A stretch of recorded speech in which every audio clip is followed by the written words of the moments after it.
Hello everyone. तो आज हम एक्सरसाइज 7A का एग्जांपल नंबर 18 सॉल्व करेंगे। तो पहले क्वेश्चन पढ़ते हैं। क्वेश्चन है ABCD is a trapezium in which AB parallel DC and its diagonals intersect each other at the point O।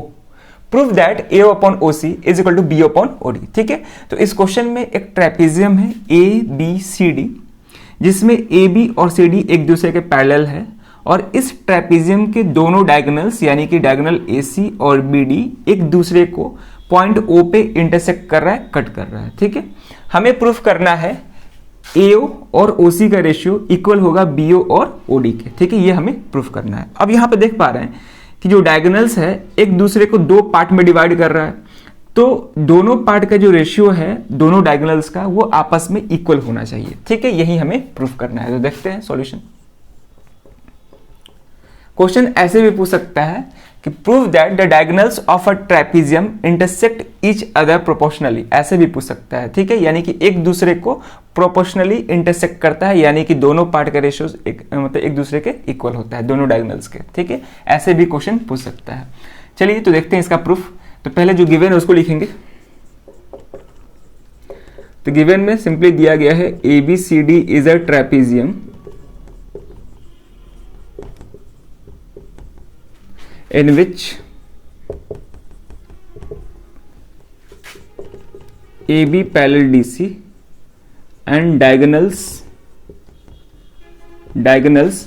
AC and BD intersect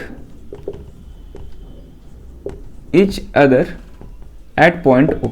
ठीक है, अब टू प्रूफ का बात करें तो यहां पे हमें प्रूफ करना है AO और OC के रेशियो इक्वल होगा BO और OD के रेशियो के। ठीक है, ये हमें प्रूफ करना है।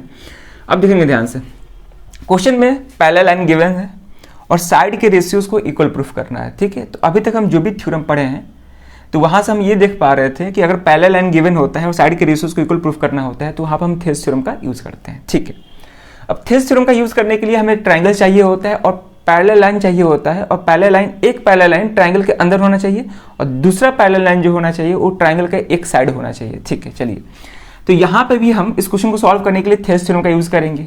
तो थेस थ्योरम का यूज करने के लिए ट्राइंगल चाहिए होता है। ट्राइंगल्स है, यहां पे दिख रहा है, इस फिगर में हमको ट्राइंगल दिख रहा है। ट्राइंगल होने के साथ साथ हमें पैरेलल लाइन का सेट होना चाहिए।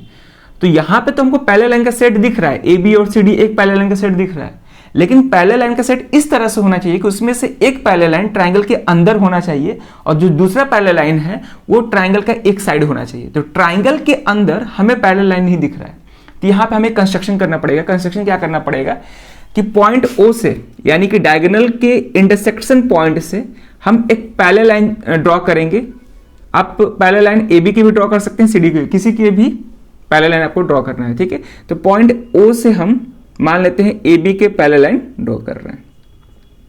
ठीक है, और ये पॉइंट को हम E बोल रहे हैं। ठीक है, पॉइंट O से किसी भी नॉन पैरेलल साइड पे आप चाहो तो इधर भी पैरेलल लाइन ड्रॉ कर सकते थे। ठीक है, तो पॉइंट O से किसी भी नॉन पैरेलल साइड के तरफ आपको पैरेलल लाइन ड्रॉ करना है।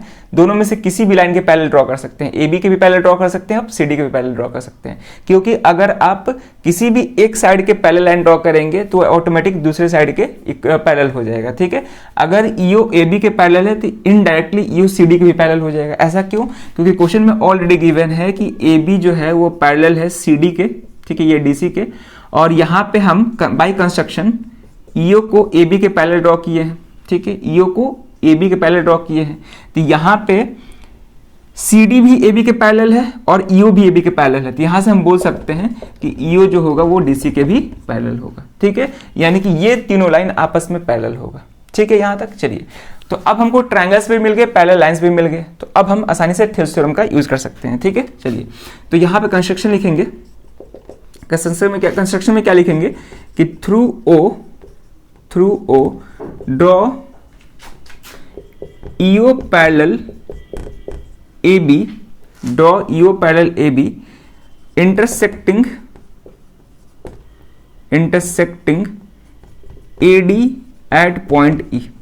ठीक है, पॉइंट E पे AD पे टच कर रहा है। ठीक है, आप चाहो तो पैरेलल लाइन इधर यानी कि CB की तरफ BC की तरफ भी बना सकते हो, हम इधर बनाए हैं। ठीक है, दोनों तरफ ड्रॉ करने से क्वेश्चन ये हो सकता है, बन सकता है। ठीक है, चलिए तो अब यहाँ पे हम गिवन टू प्रूफ कंस्ट्रक्शन अब प्रूफ देखेंगे, उससे पहले वीडियो को पॉज करके नोट कर लीजिए, उसके बाद हम प्रूफ देखते हैं इसका। अब हम इसका प्रूफ देखते हैं, ठीक है। अब हमें जो भी साइड के रेशियोज को इक्वल प्रूफ करना है, उसमें से एक रेशियो में कौन कौन से साइड है, एओ और ओसी, तो उसको हम पहले हाईलाइट कर लेते हैं। तो ये मान लेते हैं एओ है और ये ओसी है, उसका बीओ ओडी, तो ये बीओ होगा और ये ओडी है, ठीक है। चलिए, तो पहले हमको कौन सा ट्राइंगल यहाँ पे कंसिडर करना होगा, तो इस क्वेश्चन को सॉल्व करने के लिए दो ट्राइंगल कंसिडर करना होगा, एक तो ट्राइंगल एडीसी और दूसरा ट्राइंगल एडीबी, ठीक है। चलिए, तो पहले हम एडीसी ट्राइंगल लेते हैं, तो लिखेंगे इन ट्राइंगल एडीसी। यहाँ पे हम देख पा रहे हैं कि ईओ जो है सीडी के पैरेलल होगा, अभी बताए थे कैसे होगा, ठीक है। तो ईओ पैरेलल टू सीडी, ठीक है, या डीसी लिख सकते हैं। तो लिखेंगे देयरफॉर बाय थेल्स थ्योरम, ठीक है, सबसे बेसिक वाला रिजल्ट यूज करेंगे यहाँ पे। एओ अपॉन ओसी, यानी कि ये जो है एओ अपॉन ओसी इक्वल होगा, अब देखेंगे ध्यान से, एओ के कॉरस्पॉन्डिंग कौन है, एई है, तो एई डिवाइडेड बाई ईडी, ठीक है। कॉरस्पॉन्डिंग पार्ट्स के रेशियोज को हम इक्वल दिखाते हैं, ठीक है। तो इसको हम इक्वेशन फर्स्ट लेट करते हैं।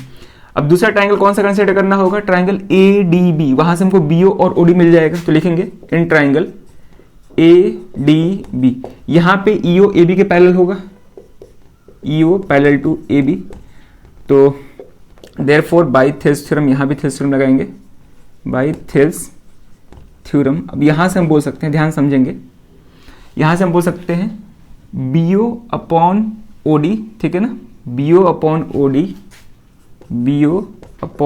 ओडी इक्वल होगा, बीओ के कॉरस्पॉन्डिंग कौन सा साइड होगा, एई, और इधर ईडी होगा, ठीक है। तो ऊपर एई आएगा और नीचे ईडी आ जाएगा, ठीक है। इसको हम इक्वेशन सेकंड लेट करते हैं।